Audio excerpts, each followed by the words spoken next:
Good day. Buenos dias to all my peoples. Today is September 30th, 2020. The night after the first 2020 presidential debate. I am recording this video because I would like for you guys to get a little bit more knowledge of what's going on right now and what this means within the spiritual community. So, for those of you who don't know, by trade, I am an interpreter. So, I'm a communication bridge. I'm a language justice advocate, and I assist in the interpretation of many things. But recently, I've been doing a lot of social justice and political related interpreting. Before going to the spiritual part of this, I want to talk a little bit about the professional aspects of this debate last night. A big problem that a lot of people have when they need to be interpreted, so when they need somebody to speak in another language on their behalf, is that they do not respect the fact that there are other people interpreting, and we tend to go too fast and we forget that your message has to be interpreted. And it's okay. It's nothing against anybody. It's something that interpreters are used to, and we actually have a protocol in order to avoid for that issue to happen, which is we interrupt the speakers and ask them to slow down. If I would have been in physical presence at the place where the debate was happening,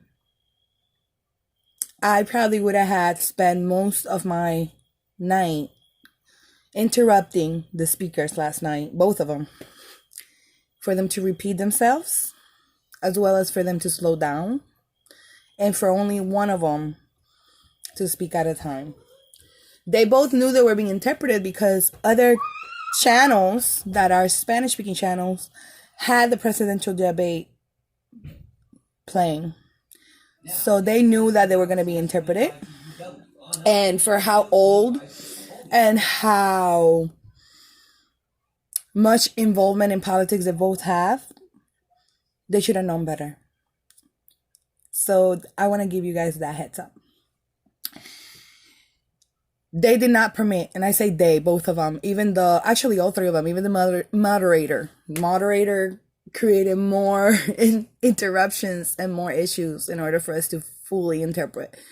So even the moderator was problematic on how they handled that event last night. And it prohibits, it disregards language justice, and that is very problematic. So keep that in mind, especially all this Latinx people that are very set on their ways regarding who they're voting for. You might want to keep in mind that you're probably not going to be understood, okay? Because they don't care, okay?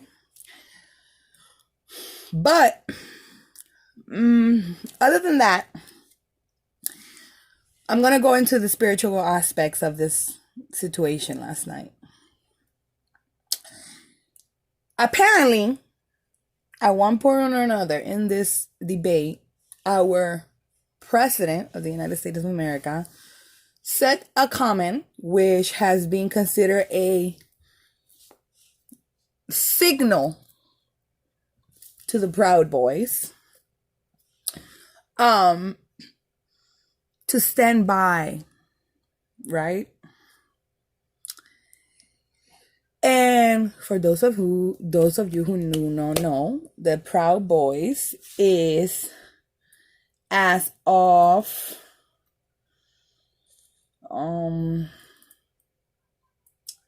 Let me confirm. As of 2018, the Proud Boys have been classified as a far-right extremist group by the FBI. Okay? So, what does this have to do with spirituality? I'm going to tell you right now. So, the problem is that we live in a free country, right? Supposedly, freedom of speech, whatever. So, I want to show you who it is that is running the Proud Boys. Okay? The Proud Boys in Florida. I don't know if you can see it there. The Proud Boys in Florida are ran by, and I'm gonna quote this website called Afro-Cuban Web. The darling of the Republican Party in Florida, Enrique Tarrio, was the Afro-Cuban president of Miami chapter of the alt-right and white nationalist group organization Proud Boys, and it's now its national president.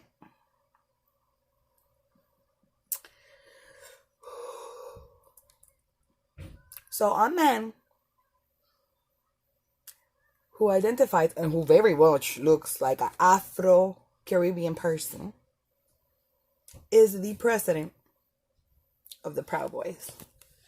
Okay, but what does it have anything to do with? What does this have anything to do with spirituality? Well, this man practiced African traditional religions, y'all. This man practices Afro traditional religions. I'm not initiated in any Afro traditional religion. The same way I don't practice Christianity because I am up to here with organized religion. The fact that this is even happening is directly related to supremacy.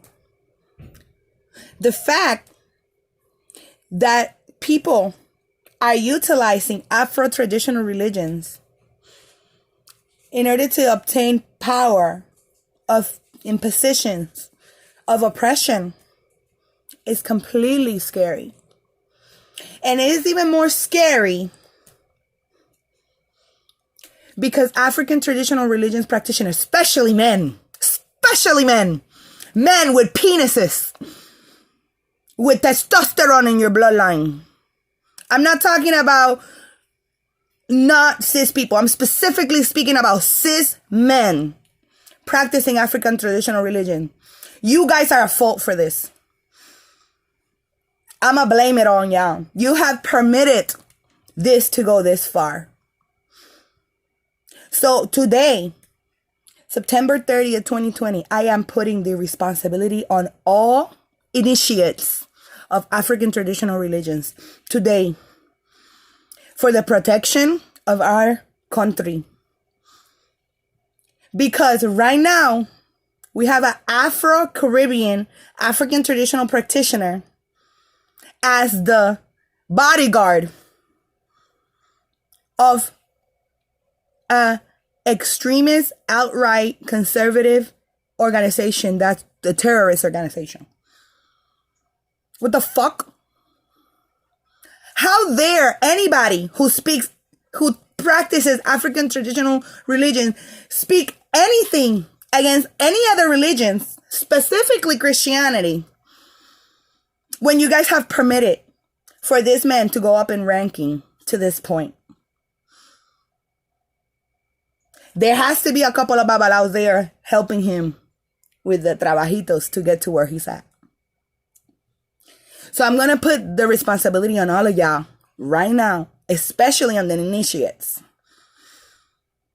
Because World War III is a spiritual war. For sure. And after last night's debate, I can attest to that. I had to take a sleeping medication to go to sleep after that debate. And I woke up later than ever before, because my body was literally shut down. It took all bits of my energy to be able to successfully finish that call without dropping it. So again, I'm putting the responsibility on everybody that practice any type of spirituality, but specifically those practicing African traditional spirituality that love to criticize all these other religions. Yo, the ball is on y'all game. The ball is on your side of the freaking cancha. Because a couple of somebodies done fucked up giving ranking to racist, classist, colorist men. Y'all don't want women in leadership positions. Women in African traditional religions cannot be babalaos. But somehow, someway, a man who practiced African traditional religion is now the national president of one of the most terrorizing organizations of our nation. I bet y'all proud. So with that, I'm going to close this video. And whoever don't like it can go fuck off. Because I am up to here. Have a beautiful day.